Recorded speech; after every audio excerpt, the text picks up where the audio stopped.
역대상 27장 23절 24절 읽겠습니다. 이스라엘 사람의 20세 이하의 수교는 다윗이 조사하지 아니하였으니 이는 여호와께서 전에 말씀하시기를 이스라엘 사람을 하늘의 별같이 많게 하리라 하셨습니다. 수루야의 아들 요압이 조사하기를 시작하고 끝내지도 못해서 그 일로 말미암아 진노가 이스라엘에게 임한지라. 그 수교를 다윗 왕의 역대지략에 기록하지 아니하였더라. 아멘. 기도하겠습니다. 오늘 이 시간도 저희를 하나님의 말씀 앞에 나올 수 있는 기회로 허락하심을 감사합니다. 단지 우리 믿음을 위한 예배하는 것이 아니고 설교 듣는 것도 아니고 하나님께서 우리를 말씀으로 이끌어 가시는 하나님의 일하심인 것을 알게 하시고 이 말씀에서 드러나는 하나님의 뜻, 그 일이 무엇인가를 깨달아서 오직 그 일만 의지하고 믿고 나아가는 저희가 되게 해주시옵소서. 예수님 이름으로 기도합니다. 아멘. 우리가 성경을 이제 보게 되면은 하나님께서 인간을 주관하시면서 일하고 계신다는 것을 많이 느끼게 됩니다. 구약이 이제 하나님이 이스라엘을 주관하고 인도하시는 그런 일로 채워져 있고, 또 신약에도 하나님의 아들이신 예수님이 오셔서 이제 말씀을 전하시고 또 십자가에 죽으신 그 이야기들이 생생하게 기록되어 있기 때문에 우리는 성경을 보면은 하나님께서 이렇게 일하셨구나 하는 것을 느끼게 되는 것이죠. 그런데 이제 막상 이 성경을 듣고 우리가 살아가는 현실로 돌아가면은 하나님이 일하신다는 느낌이 사실 사라집니다. 우리가 학교를 다니건 직장을 다니건 어쨌든 내가 이제 수고를 해야 되고 내가 고생하고 일하면서 살아가는 거, 그게 전부로 보이지 않습니까? 그런 현실에서 하나님이 내 인생을 주관한다, 나를 주관하고 일하신다, 그런 느낌이 사실은 들기가 쉽지 않은 일이죠. 물론 기독교인이기 때문에 하나님이 인도하신다, 그렇게 말은 이제 하긴 하지만은 사실 그것도 뭐 기독교인으로 사는 막연한 그런 말일 뿐이지, 실제 현실에서 하나님의 인도를 생생히 믿고 살아가는 또 그런 삶은 사실 아니란 말입니다. 그래서 이 사람들이 성경에서 관심이 멀어지기도 하고 또 성경을 보고 싶어 하지도 않는 겁니다. 성경을 듣고 그냥 자기의 관심거리를 가지고 교회를 찾죠.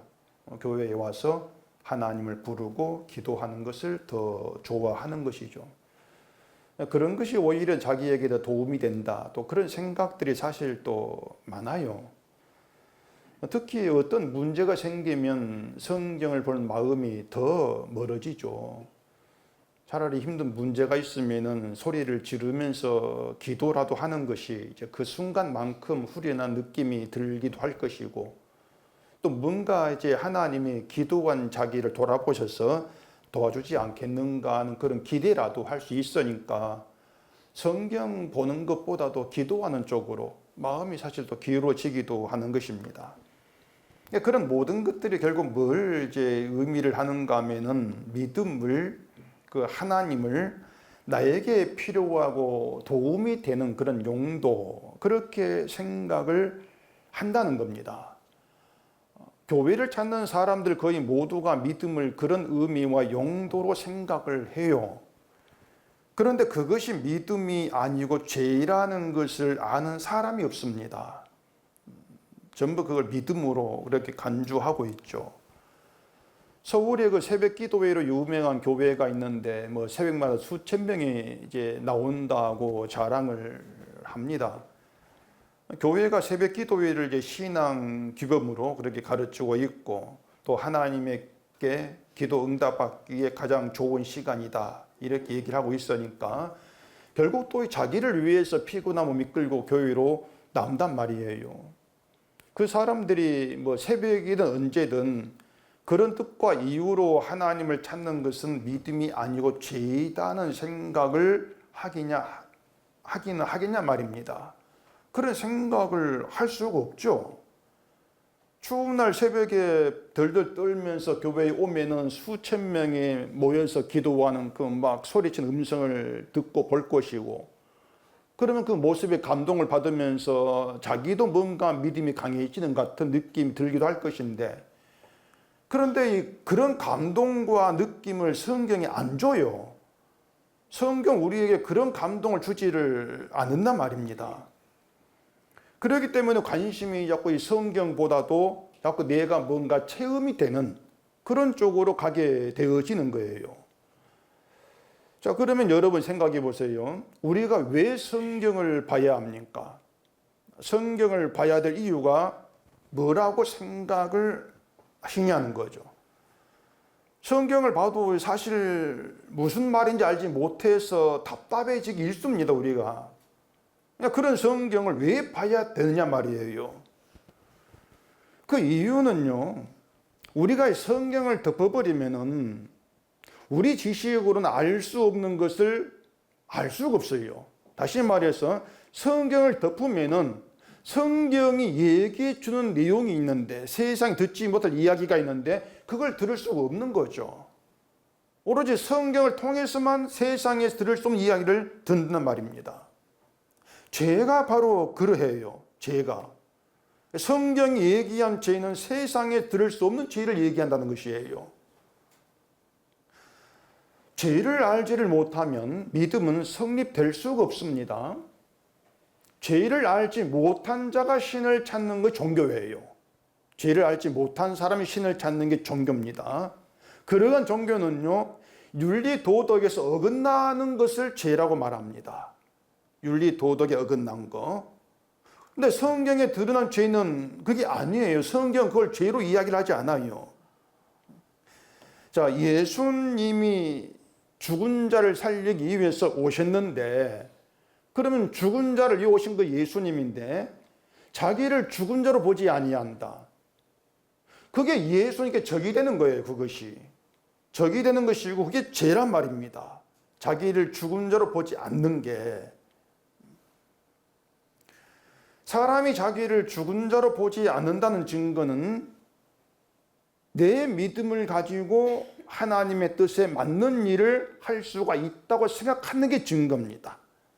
내 믿음을 가지고 뭔가 가치 있는 믿음을 보일 수 있는 일을 해보려고 하는 거, 그게 자기를 죽은 자로 보지 않는 증거로 드러나게 돼 있는 거예요. 교회가 행하는 모든 게 그게 있어요. 전도를 하면서 이 전도 가치 있는 거 이렇게 얘기하지 않습니까? 인간의 전도 가치가 없는 거예요. 근데 가치가 있다고 고집한단 말입니다. 그 일을 하면서 난 믿음이 있다. 그게 자기를 죽은 자로 보지 않는 증거란 말이에요. 그러니까 그런 일을 행하고는 자기를 믿음이 있다고 생각을 하는 게 문제란 말입니다. 그런데 그것이 한국교회가 신앙생활이라는 명목으로 하고 있는 것들인데, 그게 죄라는, 그것이 예수님께 적이 되는 것이라는 것을 성경이 아니면 결코 알 수가 없습니다. 어디 그런 얘기를 안 해주니까. 그런 이야기를 안 해요. 성경이 아니면 알 수 없는 얘기죠. 물론 뭐 성경 본다고 해가지고 다 아는 것도 아닙니다. 말해줘도 인정을 안 합니다. 말해줘도 받아들이지 않죠. 그래서 평소에 예수님의 적이 되는 죄의 사고방식으로 살아가는 것이 바로 나라는 것을 인식을 하고 자기를 예수님의 원수로 보게 되는 그것이 성경에서 만나는 하나님 일하심이 지금 현실에서 계속되고 있다는 증거란 말입니다. 그것이. 그렇게 성경을 펼쳤을 때에 드러난 우리의 현실과 성경을 덮은 상태에서 생각하는 현실은 전혀 다르다는 것을 좀 생각할 수 있어져야 돼요. 욥의 세 친구가 바라본 욥의 현실이 진짜 현실이 아니었습니다. 그게. 그런 것처럼 우리가 눈으로 보는, 몸으로 겪고 살아갈 현실이 진짜 현실은 아닌 거예요. 그런데 진짜 현실을 모르기 때문에 하나님 일하심도 오해를 하게 되어지는 거죠. 내가 살아간 현실에서 내가 넘어지지 않게 붙들어주고 넘어지면 일으켜주고 지켜주는 이런 것들을 하나님 일하심으로 그렇게 알고 있는 것이 하나님에 대해서 오해를 해도 단단히 오해하고 있다. 그런 뜻이 되는 것입니다. 그런 오해를 하는 것도 결국 자기의 죄를 인식하지 못하기 때문에 그런 것이죠. 자, 유다가 망했습니다. 망했는데 이 사람들은 유다가 망한 것을 죄를 지었기 때문이다. 이렇게 이제 봅니다. 그런데 그렇게 말하는 자신은 망하면 안 되는 이유가 있냐고 하는 것이에요. 유다는 죄 지어서 망했어. 그런 식의 본다면은 그렇게 보는 나는 망하면 안 되는 이유가 있느냐. 유다가 죄를 지어서 망한 것이면은 우리 모두가 망하는 게 마땅해요. 그게 옳단 말입니다. 그런데 망하지 않도록 지켜달라 하나님께. 그렇게 나온다고 하는 건 한마디로 말해서 죄를 무시하고 자기를 죄의 존재를 보지 않는다는 것이죠. 이런 인간이 구원받지 못할 자 해당이 된단 말이에요. 그런 인간이. 그래서 우리가 교회로 모여서 성경을 본다는 그 의미는 이 성경을 통해서 나의 그 죽음, 인간의 본래 그 상태, 죽음을 체험을 하는 그런 기회다. 이렇게 보시면 됩니다. 내가 죽은 자라는 거, 나의 그 죽음을 체험하는 그런 기회, 내가 하나님께로부터 단절된 관계, 그런 인간밖에 안 된다는 그런 나를 체험하는 그런 기회로 하나님 우리 교회를 모이게 하셨다. 그렇게 보실 문제란 말이에요. 그렇게 교회로 모여서 이 하나님 말씀 성경으로 죽음을 체험을 하고 내가 죽은 자구나 이걸 알게 되어지면은 자연히 이제 내가 믿는다는 인간의 믿음 이런 것들은 무의미하게 돼요. 아, 그런 건 아니구나. 그렇게 보게 되어진단 말입니다. 오늘 본문이 이제 이런 내용과 연결이 되어 있는데 오늘 본문도 보면은 참 이 뜬금없는 이야기들로 이어집니다. 지난주에 다윗이 군대를 12반열로 나누고 각 반이 24,000명씩 조직이 되어서 한 달씩 돌아가면서 1년 동안 이제 그렇게 돌아가면서 군대 생활하는 그런 내용이었죠. 그리고 그 뒤에 나오는 것이 이스라엘의 지도자에 대한 이야기입니다. 16절 봐보십시다. 이스라엘 지파를 관할하는 자는 이러하니라. 르우벤 사람의 지도자는 시그리의 아들 엘리에셀이요 시므온 사람의 지도자는 마아가의 아들 스바야요. 이렇게 이스라엘 모든 지파에서 각 지파를 관할하는 지도자가 있었다는 그 이야기고 이야기가 22절까지 이어져요. 지파마다 지도자 이야기가 나옵니다. 그러면 이제 항상 제가 말씀드린 것처럼 이런 이야기들, 지도자 이야기, 이런 이야기들이 그 완전히 망해버린 체험을 한 유다에게 어떤 의미가 있냔 말이에요. 완전히 망해버린 그 체험을 한 유다에게 왜 이런 이야기가 주어지냐고 하는 것입니다. 늘 그런 점에 초점을 두고 우리가 생각을 좀 해야 되는 거죠. 다윗이 이스라엘 지파를 이제 관할한 지도자를 세웠는데 이스라엘은 솔로몬 이후에 분열되었어요. 그렇기 때문에 르우벤 사람 지도자가 누구고 뭐 시므온 사람 지도자가 누구인가는 지금 유다와는 전혀 상관없는 이야기란 말입니다. 이미 갈라져 있기 때문에 상관없어요. 갈라진 이스라엘 망해버렸단 말이에요. 그러니 르우벤 지도자, 이게 유다에게 어떤 의미가 있는 말이에요. 자, 그런데 그 지도자 이야기 다음에 또 뜬금없이 나오는 게 인구조사 이야기를 또 나옵니다. 본문 다시 읽어보십시다. 이스라엘 사람의 20세 이하의 수요는 다윗이 조사하지 아니하였으니 이는 여호와께서 전에 말씀하시기를 이스라엘 사람을 하늘의 별같이 많게 하리라 하셨습니다. 수루야의 아들 요압이 조사하기를 시작하고 끝내지도 못해서 그 일로 말미암아 진노가 이스라엘에게 임한지라 그 수요를 다윗 왕의 역대 지략에 기록하지 아니하였더라. 이 내용인데 다윗이 인구 조사를 한 일로 인해서 하나님의 진노가 임했습니다. 그 진노로 인해서 이제 다윗이 홍구멍이 났는데 이 지도자 이야기가 나왔을 때에 상상이 되는 것은 자, 지도자를 중심으로 이스라엘이 번성하는 거예요. 그렇잖아요. 각 지파마다 지도자가 세워졌으면은 그 지도자를 중심으로 지도자가 통솔을 잘하고 일을 잘해서 이스라엘이 부흥을 한다. 이제 그런 예상을 할 수가 있는데 근데 갑자기 인구 조사 얘기가 나오고 하나님이 진노한 그런 이야기가 왜 튀어나오냐고 하는 것입니다. 사람들이 생각한 하나님은 하나님이 지파의 지도자를 도와서 이스라엘을 강하게 만들어 주는 거예요. 그게 하나님이 이스라엘이 부르는 하나님이었고 그런 하나님을 바랬단 말입니다. 또 우리가 알고 있는 하나님이 그런 일을 하는 분으로 우리가 또 바란단 말이에요. 근데 이스라엘이 그렇게 꽃길로 가지를 않았습니다. 지도자가 있고 하나님이 그들 도와서 번성하고 그런 좋은 길로 하나님이 이스라엘을 인도하지를 않았어요. 이걸 우리가 신명기를 통해서 좀 생각을 해보겠습니다. 신명기 1장을 보겠습니다. 신명기 1장 10절입니다. 너희 하나님 여호와께서 너희를 번성하게 하셨으므로 너희가 오늘날 하늘의 별같이 많거니와 너희 조상의 하나님 여호와께서 너희를 현재보다 1000배나 많게 하시며 너희에게 허락하신 것과 같이 너희에게 복 주시기를 원하노라. 신명기 계속 볼 거니까 펴놓으시면 됩니다. 이 내용 보시면 알겠지만은 하나님이 아브라함에게 약속하신 대로 이스라엘을 하늘의 별같이 번성케 하셨다. 그 얘기지 않습니까? 그런데 그게 전부가 아니고요. 현재보다 더 1000배나 많게 하시는 그런 복을 주길 원한다. 그렇게 모세가 이스라엘에 축복을 하는 겁니다. 지금보다 1000배나 더 많게 되기를 원한다. 이런 말을 듣고 있는 이스라엘 분위기가 어떻겠어요? 당연히 좋지 않겠습니까?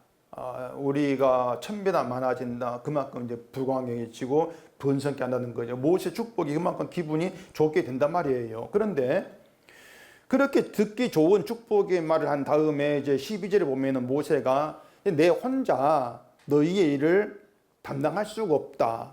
그렇게 말하면서 13절에 보면은 각 지파에서 지혜와 지식이 있는 인정받는 자들 택해라. 택하면은 내가 그들을 지파 수령으로, 지도자죠. 수령으로 삼겠다. 이런 말이 있단 말이에요. 그렇게 해서 각 지파에서 모세를 대신해 가지고 일할 재판장을 이제 세운단 말입니다. 수령을 세우고 그래 세운다는 것이에요. 거기까지만 놓고 보면은 이스라엘 앞으로 이제 뭔가 번성하고 잘 될 것 같은 느낌을 준단 말입니다. 하나님 이스라엘을 1000배나 많게 할 거다. 좋은 축복도 받았고 수령도 세웠고 재판장 세웠고 한마디로 말해 조직을 딱 갖추는 거, 조직을 갖추는 거죠. 그럼 그런 상태에서 이스라엘 앞길은 하나님 도움 받으면서 정말 순탄의 형통으로 이어지지 않겠는가 하는 그런 기대를 할 수가 있단 말이에요.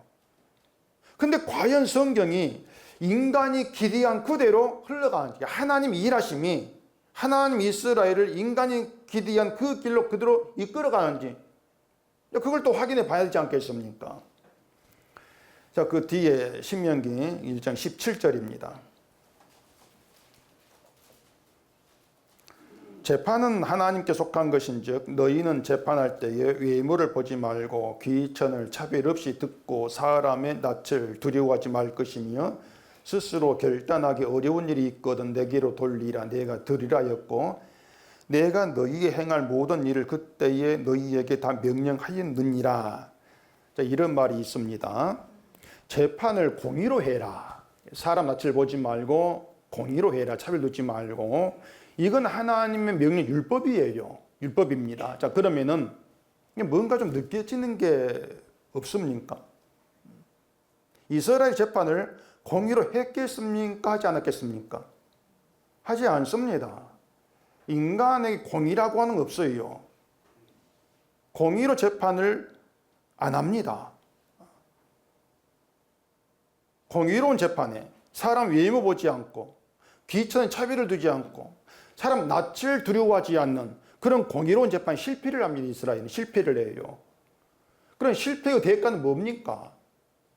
망하는 겁니다. 진노로 진멸하는 게 실패의 대가란 말입니다. 결국 모세가 지금 말이 뭐냐면은 축복을 했고 수령도 세웠는데 그 뒤에 나오는 것이 이스라엘이 율법의 실패를 하고 하나님의 진노로 망한다는 것을 암시를 하는 거예요. 너희는 망할 거야. 그 신명기 1장 5절 보면요. 모세가 요단 저쪽 모압 땅에서 율법을 설명하기 시작하였더라 일러서 이렇게 말합니다. 신명기 시작 율법이에요. 율법을 설명한단 말입니다.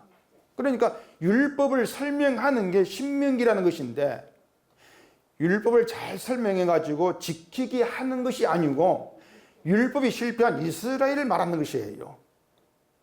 그게 율법을 설명하는 거예요. 너희는 율법이 실패해서 망할 거야. 다시 말해 율법은요, 설명을 하면 설명할수록 인간의 실패로 드러납니다. 그게 율법이에요. 그래서 신명기가 말하는 이스라엘은 그들이 비록 하늘의 별같이 번성을 하고 천배가 더 많아지고 수령을 세워서 지파를 다스리는 조직까지 갖춰가지고 하나의 어떤 국가로 성장을 한다 할지라도 그들은 말씀에 실패하고 망한다는 겁니다. 그게 진짜 본질이에요. 이스라엘에 번성 이런 건 아무것도 아니에요. 다 격가지예요. 나무가 잘려버리는 망함이 너희의 본질이야. 나무가 잘려버리면 그 격가지들 번성한 거 아무 의미가 없지 않습니까? 자, 또 신명기 또 보십시다. 신명기 31장입니다. 신명기 31장 16절. 또 여호와께서 모세에게 이르시되 너는 내 조상과 함께 누우려니와 이 백성은 그 땅으로 들어가 음란히 그 땅 이방 신들을 따르며 일어날 것이요 나를 버리고 네가 그들과 맺은 언약을 어길 것이라. 내가 그들에게 진노하여 그들을 버리며 내 얼굴을 숨겨 그들에게 보이지 않게 할 것인즉 그들이 삼킴을 당하여 허다한 재앙과 환란이 그들에게 임할 그때에 그들이 말하기를 이 재앙이 우리에게 내림은 우리 하나님 우리 가운데에 계시지 않은 까닭이 아니냐 할 것이라. 자, 이스라엘이 하나님이 준 약속의 땅에 들어가서 그들이 이렇게 될 거라는 얘기를 하고 있는 것인데 이방신을 따르고 하나님 버리고 언약을 어길 것이라고 하는 겁니다. 너희가 이렇게 될까 염려가 된다 이것이 아니에요. 너는 이렇게 한다는 겁니다. 아직 이 약속에 들어가지도 않았는데 이스라엘을 그렇게 하나님 확정해 버리는 거예요. 넌 이방신 섬길 거야. 내 약속 어길 거야. 그런 너희에게 재앙과 환란이 임한다는 예고인데 그 예고는 이미 되어진 예고죠. 이미 그들은 이방신을 섬기고 하나님 버릴 거니까 결국 재앙과 환란 그들 운명으로 그렇게 박혀버린 거예요. 그런데 그들에게 재앙과 환란이 임했을 때 그들이 또 어떻게 변명하냐면은 하나님 우리 가운데 계시지 않아서 그렇다. 너희 또 그렇게 말할 거야 이렇게 말한단 말입니다. 그게 뭐냐면 재앙과 환란 임해도 너희는 너희를 망할 줄 안 본다 그 뜻이에요. 도무지 너희가 어떤 존재인가 너희는 모를 거야. 그러니 핑계를 하나님이 안 계셔서 재앙을 받은 것으로 그렇게 얘기할 거라 그렇게 나온다 그 말입니다. 하나님이 도와주면 되는데 왜 안 도와줍니까? 우리가 이런 원망을 하는 경우가 많지 않습니까? 나의 삶에서. 그러면 그런 인간으로서 하나님 믿습니다 나오는 것이 과연 그게 믿음이 있냐고 하는 것이에요. 믿음 아니란 말입니다. 믿음은 그런 게 아니에요. 재앙과 환란이 임한다고 하는 것은 뭔가 고생을 할 거다 그 뜻이 아니고요. 아예 망할 걸 예고하는 겁니다. 너희는 망한다 망할 자야 그거예요. 이것이 신명기 31장 내용인데요. 근데 뒤에 또 가면은 분위기가 또 바꿔집니다. 달라집니다. 33장에 보면은 모세가 죽기 전에 이스라엘 자손에게 축복을 한 내용이 나와요. 축복. 그러니 성경이 도무지 종잡을 수가 없어요. 앞에선 재앙과 환란 예고해 놓고 뒤에도 축복을 한다. 결국 뭔가 하면은요. 우리가 생각지도 못하고 알지도 못한 방식의 축복입니다. 우리가 생각하는 그런 축복이 아닌 거예요. 이 모세 축복이 어떻게 끝나는가 좀 보십시다. 신명기 33장입니다. 신명기 33장 28절. 이스라엘이 안전히 거하며 야곱의 셈은 곡식과 새 포도주의 땅에 홀로 있나니 곧 그의 하늘이 이슬을 내리는 곳에로다. 이스라엘이여 너는 행복한 사람이로다. 여호와의 구원을 너같이 얻은 백성이 누구냐? 그는 너를 돕는 자시 방패시요 내 영광의 칼이시로다. 내 대적이 내게 복종하리니 내가 그들의 높은 곳을 밟으리로다. 자, 여러분 생각해 보세요.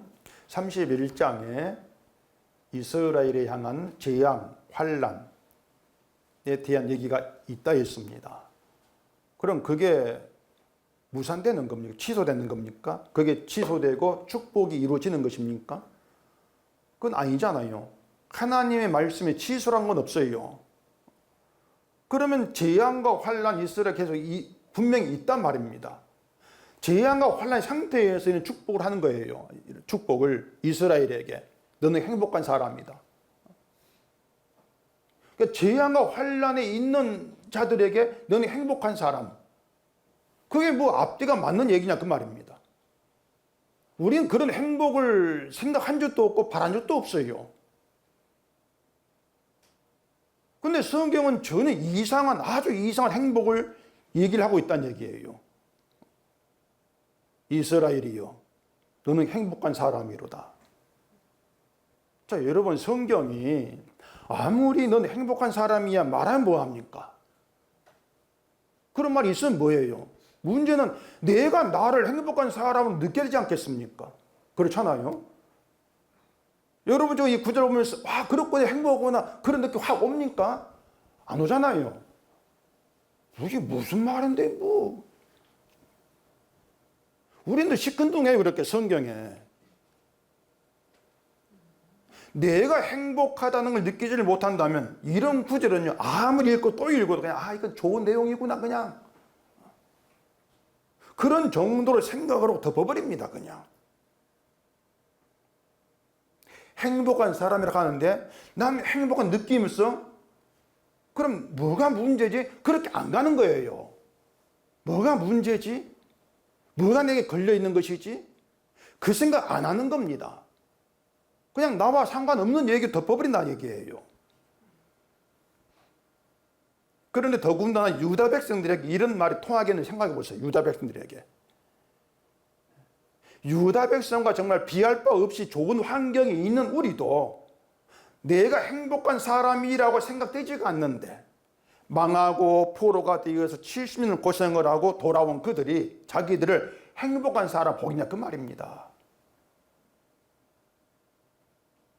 우리도 다르지가 않습니다. 나를 행복한 사람으로 그렇게 간주하기에는 그렇게 인정하기에는 내가 너무 부족한 것이 많다. 그런 생각들은 가득해요.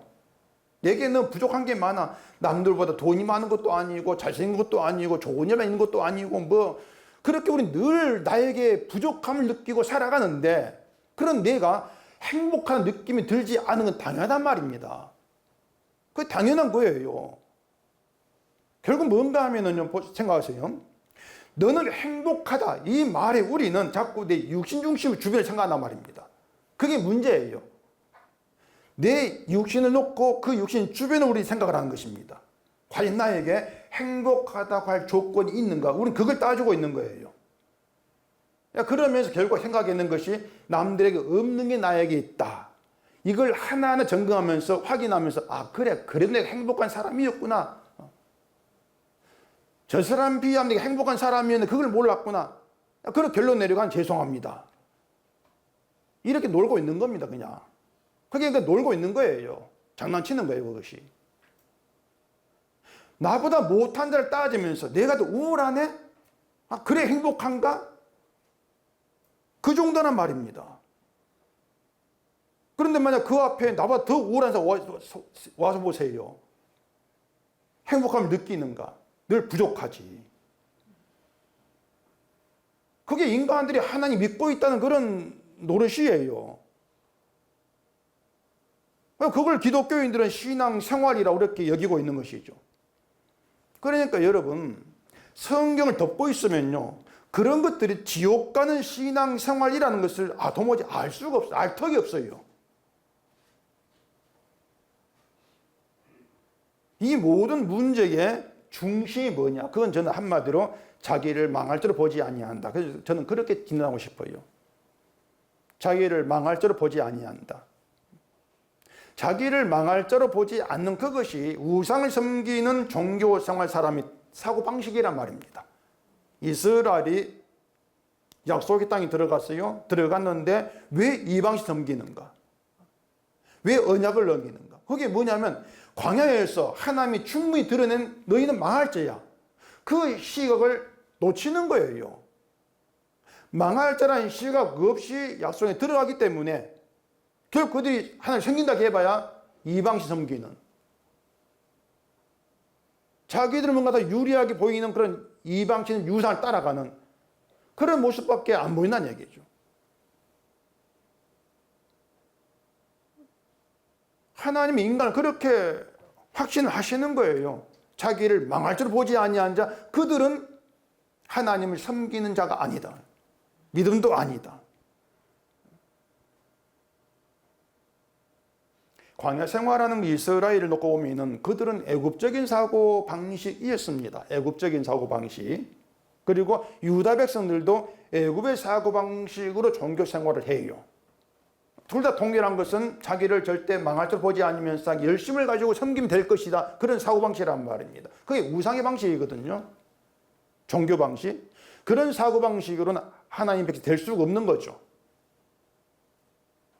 그럼 하나님이 어떻게 일하겠습니까? 자기 백성에게. 말씀드린 것, 이스라엘은 그 사고방식은 자기들이 애굽적인 사고방식을 가지고 있다는 것을 생각하지를 않습니다. 날 위해서 믿음이 열심을 내는 그런 것들이 애굽적인 종교라는 것을 모르고 있습니다. 믿음이 아닌데 자기들 나름대로 열심히 믿고 있다고 생각을 합니다.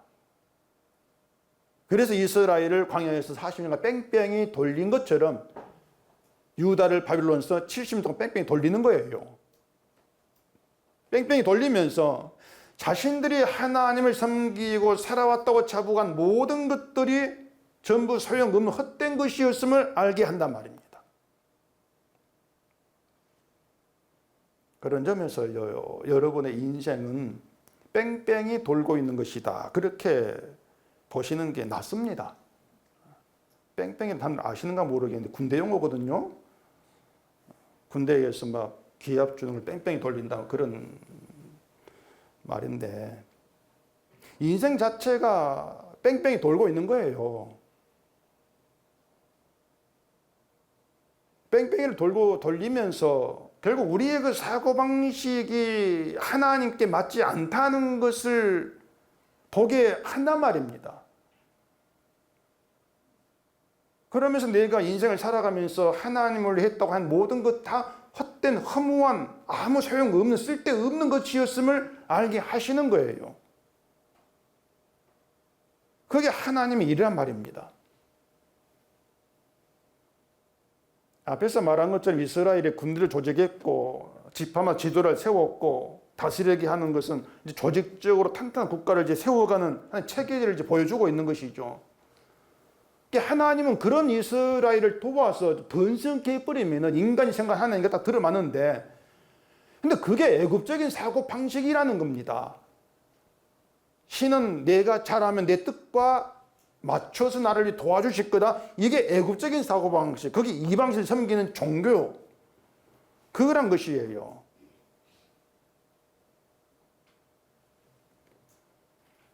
그렇게 이스라엘이 군대가 조직되고 지도자가 세워지고 이제 국가로 탄탄한 체계를 갖추어 가는데 다윗의 인구조사가 가로막아 버립니다.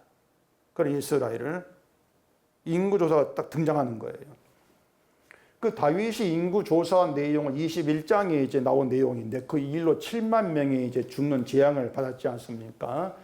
7만 명이 죽었다고 하는 것은 7만 명만 잘못한 것이 아니고 이스라엘 전부가 죽어 마땅하다는 것을 7만 명을 통해서 보이는 거예요. 너희 모두가 죽어야 될 자야. 그거란 말입니다. 아니, 다윗이 조사했는데 우리가 죽습니까? 그건 안 통해요. 왜냐하면 다윗의 그 사고방식이 모든 인간에 퍼져 있으니까 다 똑같으니까 이스라엘들이 모두가 죽어야 돼. 이제 그 의미라 그 말입니다. 그런데 23절에 보면은 인구 조사하면서 20세 밑으로는 조사하지 아니했다. 이렇게 나옵니다. 근데 그 이유를 뭐라 하냐면은 하나님이 이스라엘 사람을 하늘의 별같이 많게 하겠다는 약속 때문에 20세 밑으로는 조사하지 아니했다. 이렇게 말한 거예요.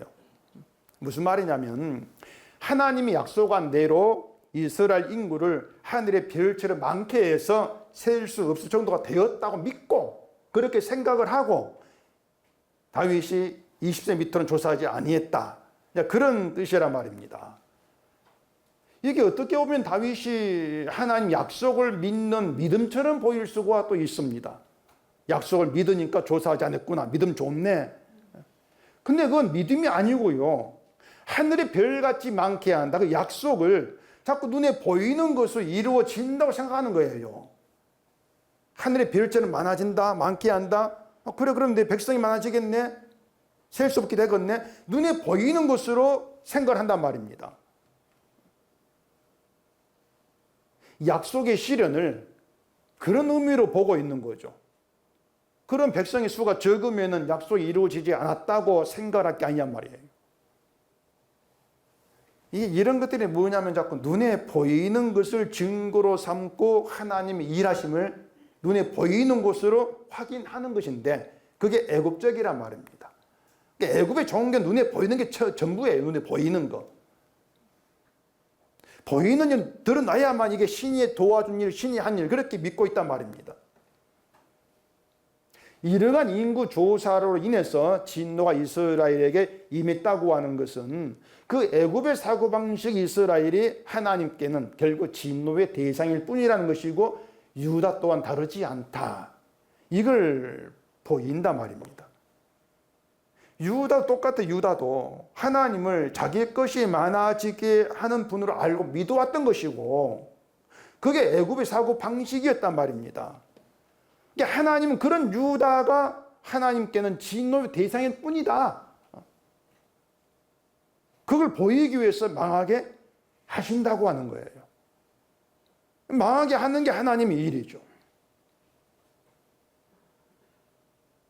설교 시작하면서 우리가 성경을 듣고 현실로 돌아가면 하나님 일하시는 느낌이 들지 아니한다 했습니다. 그런 느낌이 사라진다고 했죠. 그 이유는 말씀드리겠어요. 그것은 하나님 일하심이 내 것이 채워지고 눈에 보이게 드러나기를 바라기 때문에 그렇습니다. 근데 그것이 하늘의 별같이 많게 한다는 약속의 실현을 백성이 셀 수 없이 많아진다는 거 알고 20세 이하를 조사하지 않은 다윗의 생각과 같다는 것이에요. 그런 사고방식. 그럼 우리도 진멸당한 7만 명에 속하 있는 것이죠. 우리도 진멸을 받아야 돼요. 보이는 것이 없어서 하나님이 일하시면 느끼지를 못하겠다. 내가 수고, 내가 일한 것만 있고 하나님 그런 날 도운 것은 도무지 내가 모르겠다. 없어. 그런 것 생각, 그런 사고방식이 우리가 하나님의 진노의 대상이라는 것을 분명히 나타낸단 말입니다. 이것이 성경에 펼쳐졌을 때 드러나는 우리 인간됨이에요. 그것이. 평생 교회를 다니면서 하나님만 믿어왔다고 자부할 수 있는 우리가 사실은 애굽적 사고방식의 인간이었을 뿐이고 진멸 대상에 지나지를 아니한다는 이것을 성경이 이야기해 주고 있단 말입니다. 그래서 우리가 교회로 모여서 성경을 펼칠 때 들어야 될 말은 우리는 믿음 좋은 괜찮은 사람이 아니고 하나님의 진노를 피하지 못할 저주의 인간이란 말을 들어야 돼요. 그게 전에도 얘기했지만 그게 친절해요. 그게 친절. 그게 목사인 제가 여러분께 베푸는 최고의 최상급의 친절이다. 비록 얼굴 웃지를 않고 인사만 팍팍 쓰고 있다 할지라도 그 저주받을 인간임을 성경 그대로 드러내주는 것이 최고의 친절을 베풀고 있는 것이라고 좀 제발 알아뒀으면 좋겠습니다. 그래서 야, 친절한 신목사 뭐 그런 거 바라진 않는데, 성경이 우리에게 얘기하는 그런 내용이라는 것 좀 우리가 좀 알고 있어야 돼요. 이걸 모르면 그 믿음이 아닙니다. 그것은요, 절대 믿음이라 할 수가 없는 거예요. 지금의 교회를 보면은 참 조직들을 체계 있게 잘합니다. 체계 있게 조직을 하고 또 조직마다 막 장을 세우고 그 장을 통해서 교회를 하는데 굉장히 능숙해요. 뭐 훌륭한 군대처럼 말입니다.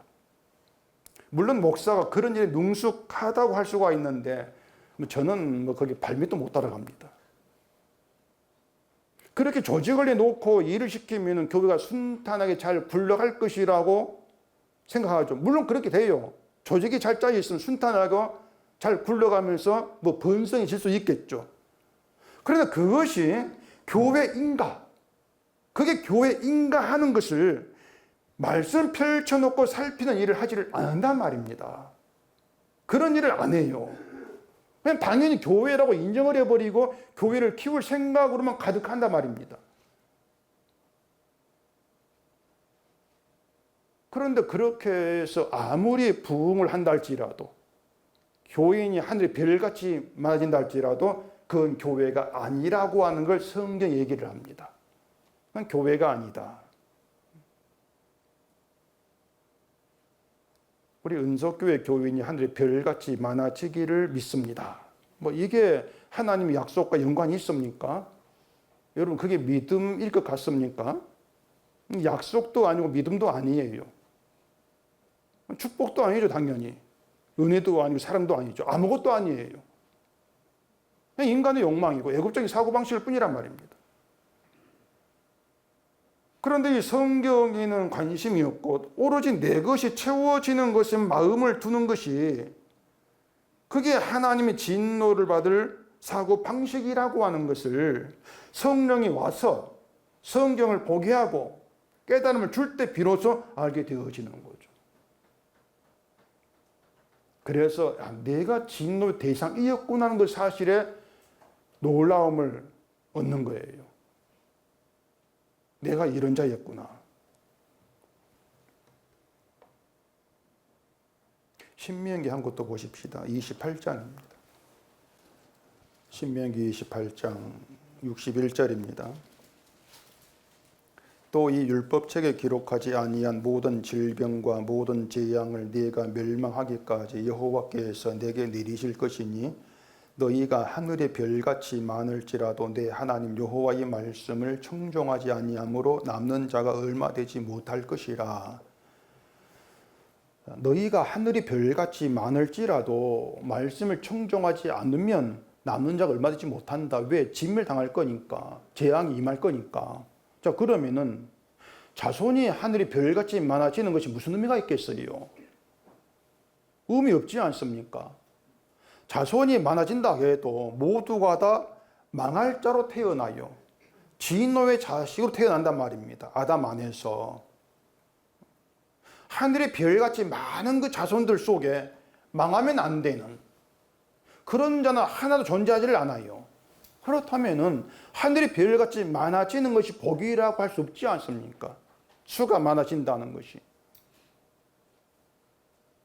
교인 수가 많아진다. 그래봐 교인들 하나 다 진멸 대상이지 않습니까? 그러면 이 하늘의 별이 어떤 의미가 있는가?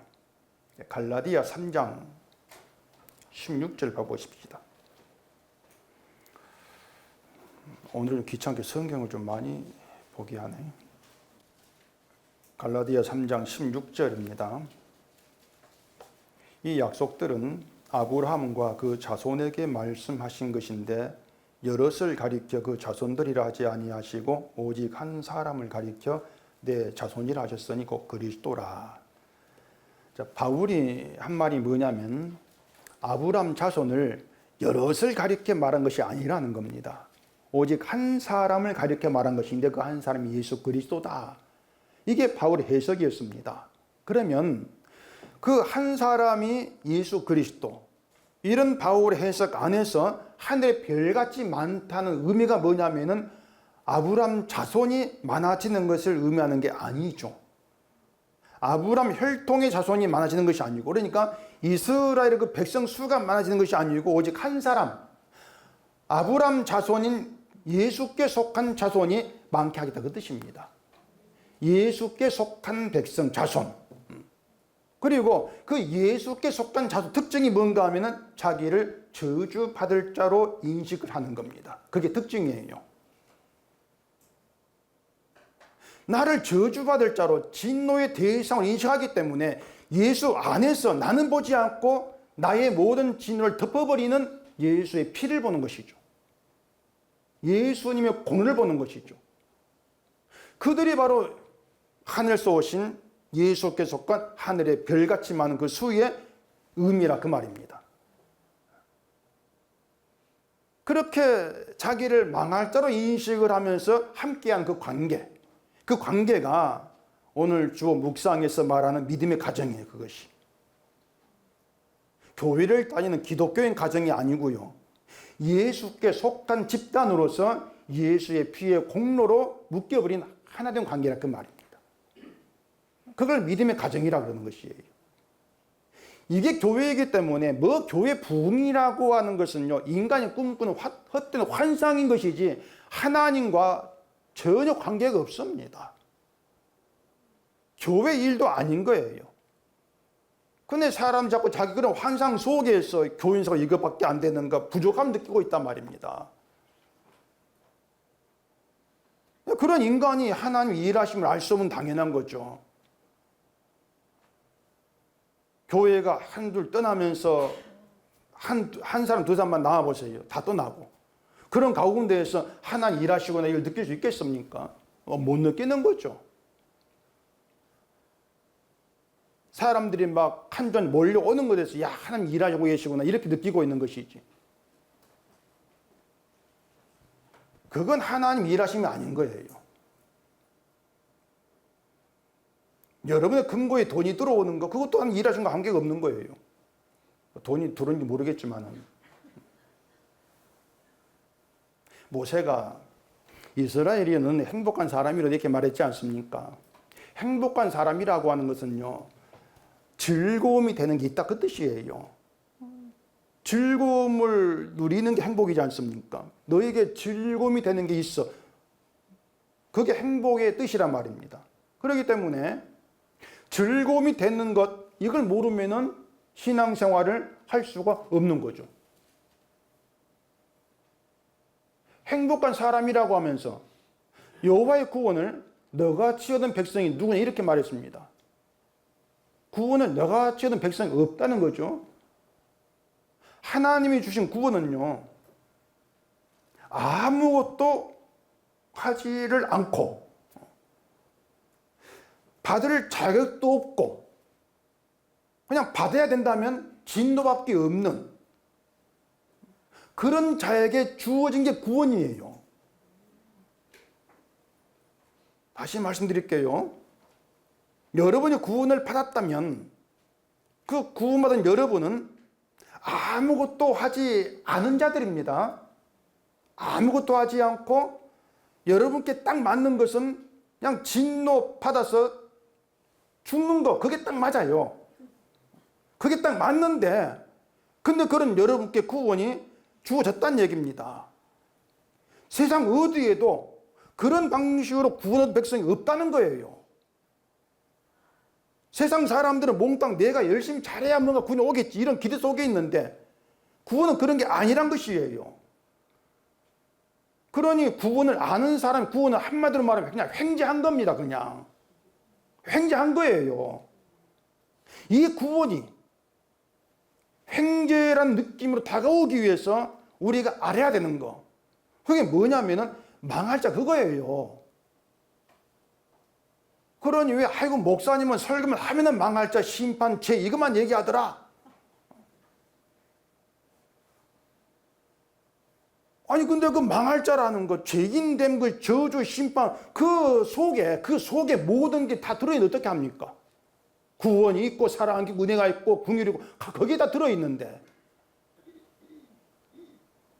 그런데 저주 심판을 떼버려 잘라버리고 그냥 뭐 믿음 잘하시고 구원이 있으면 이렇게 버리면은, 그럼 내가 열심히 한 게 그게 근거가 되고 내가 한 일이 기쁨이 되지 않습니까?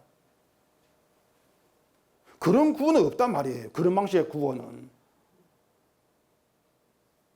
우리에게 하나님의 구원은 전혀 구원을 기대할 수 없는 자에게 그냥 던져진 겁니다. 공짜로 주어진 겁니다.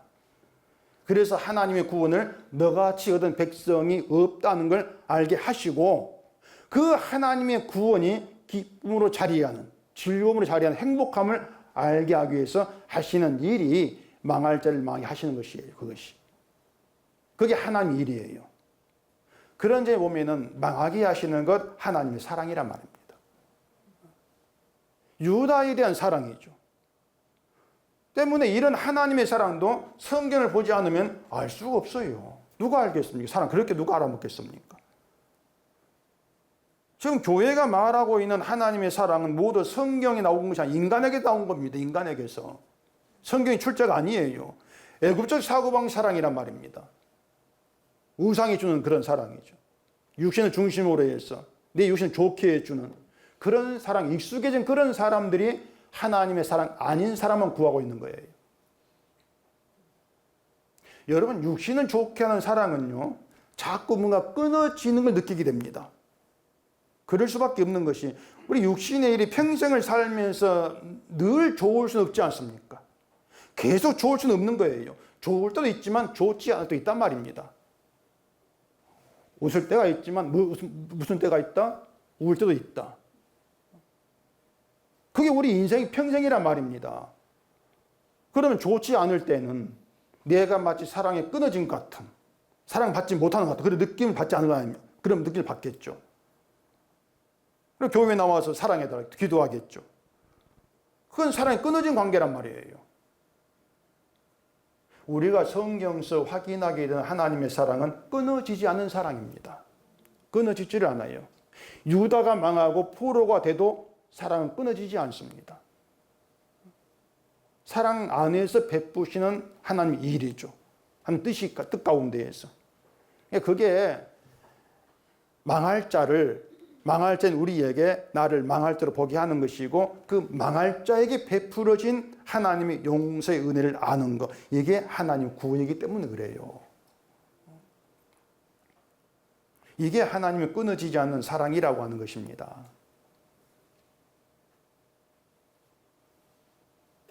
역대상 27장 17절 보고 싶시다. 레위 사람의 지도자는 그무엘의 아들 하사바요, 아론 자손 지도자는 사독이요.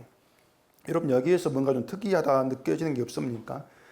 보면 다른 그 지파는 지도자가 한 지파에서 한 사람씩 나옵니다. 한 지파 한 사람. 그런데 아론이 레위 사람이죠. 레위 사람인데 레위 사람 지도자가 있고 또 아론 자손 지도자가 따로 있어요. 레위 사람에게 지도자가 둘이 나오는 결과가 되죠. 아론 자손이 제사장 가문입니다. 그렇게 보면 이제 어떤 느낌을 우리가 이제 받을 수 있냐면은, 마치 너희들의 희망은 아론 자손으로 이어지는 제사 일이다, 이걸 말해준 느낌을 우리가 받을 수 있지 않습니까? 레위 사람과 아론 자손 지도자는 번성과는 무관해요. 레위 사람 땅이 없어요. 땅이 없는데 무슨 수로 번성하겠습니까? 자손 수만 많아진다고 번성이 능사가 아니에요. 수가 많아져 봐야 11조 안 들어오면 더 어려워져요. 먹고 사는 것이. 제사장은 그냥 제사장 자리에서 그 일만 하면 되는 것입니다. 지도자를 해가지고 자손 통솔 해가지고 감을 일으키는 그런 역할이 아니고요. 제사장 일을 감독을 하고 그 일을 잘하면 되는 거예요. 근데 인간은 그런 일에도 실패를 하죠. 때문에 결론은 뭐냐면은, 참된 제사장은 예수님밖에 없다, 그거예요. 참되면 예수님이다. 여러분이 사시다가 뭐 일이 꼬이고 안 되면 뭔가 벌 받는다는 느낌이 들고, 또 내가 뭐 사랑해서 멀어진 그런 느낌이 드실 때가 있다면은 내가 무슨 잘못해가지고 이런 벌을 받지 그렇게 생각하지 마시고요. 내가 받는 게 맞아 벌이라면 벌로 느껴진다면은 이 벌도 나의 죄를 대신 지신 예수를 보내신 하나님의 사랑에서 나온 것이다. 그렇게 생각할 필요가 있단 말입니다. 내보다 형편이 마음에 들지 아니해도 이것도 하나님의 사랑에 나온 것이야. 그러니까 벌을 받아도 내가 어떤 형편이 있다 할지라도 하나님의 사랑에 있어. 그리 생각하시라고 하는 거예요. 그럼 벌 받으면서도 그 벌이 나를 저주할 자로 보게 하고 저주라는 인간의 벌레 자리에서 하나님의 용서를 깨닫게 하는 일이구나. 또 그렇게 아는 기회가 되지 않겠습니까? 벌 받지 않으려고 잘해보는 그런 것이 아니고요. 용서를 깨닫게 하는 하나님 일. 그게 신앙생활 제대로 하는 거예요. 여러분이 뭐 잘한 것도 없겠지만 잘한 게 있게 보인다 할지라도 잘한 건 아닙니다. 아무것도 없어요. 예수님 하신 일만 하나님께 잘했다 칭찬이 돼요. 주님의 일만. 우리는 예수님이 잘한 그 일에 들어가면 된단 말이에요. 그들에게 예수님 기쁨이 되고 즐거움이 되죠. 예수님이 하신 일이. 그리고 하나님의 구원을 너가 지어든 백성이 없다. 그 말이 실감이 될 거란 말입니다. 그러한 성도를 가리켜서 넌 행복한 사람이다. 이렇게 말하는 것이에요. 그 행복은 망하는 자리, 저주와 죽음의 인간의 본래 자리에서만 느낄 수 있는 것입니다. 나는 볼 것 없다. 볼 것 없고 오직 주님만 희망이시다. 그 피만 희망. 이걸 아는 게 행복이라고 하는 거예요. 그래서 욥처럼 남들은 망했다. 이렇게 보는 인생에서도 하나님의 사랑 알게 되어지는 이게 성도의 특이성입니다. 남들도 망해지 이렇게 하는데 나는 사랑 안에 있어. 이렇게 나오는 거죠. 우리를 이러한 특이한 성도로 만드시는 하나님 일하심. 그 일하심 내가 들어있다는 것이 구원인 것이고 그게 기뻐할 일이라 그 말입니다. 일주일에 한 번 겨우 이제 교회로 모여서 성경 펼치는 이 잠깐의 시간만이라도 좀 인간의 저주와 죽음, 죄를 확인하고 또 확인하시면서 이런 나에게 하나님 손을 뻗으시고 예수님 십자가를 바라보게 한 거 이렇게 감사하시면 돼요. 그렇게 해서 육신은 고달프고 힘들고 짜증이 나고 재미있는 일이 없다 할지라도 인생 내 전부의 밑바닥에 내 인생 밑바닥에는 예수님의 용서가 깔려있다. 그 변할 수 없는 그 사실 하나가 여러분의 기쁨으로 자리하는 그런 신앙생활 되시기를 바랍니다. 기도하겠습니다. 우리 아버지 하나님, 오늘도 말씀 앞에 나와서 우리가 누구인가를 깨닫게 하시니 감사합니다. 우리가 살아간 모든 일 속에서 하나님 일하심을 내 눈으로 보려고 하는 것이 아니고 말씀을 통해 깨닫게 하시고 나의 진노가 마땅한 그런 인간의 본래 자리에서 베풀어진 그 사랑, 은혜, 긍휼을 바라보고 오직 그것이 우리의 감사가 되고 즐거움으로 자리하는 저희가 되게 해주시옵소서. 예수님 이름으로 기도합니다. 아멘.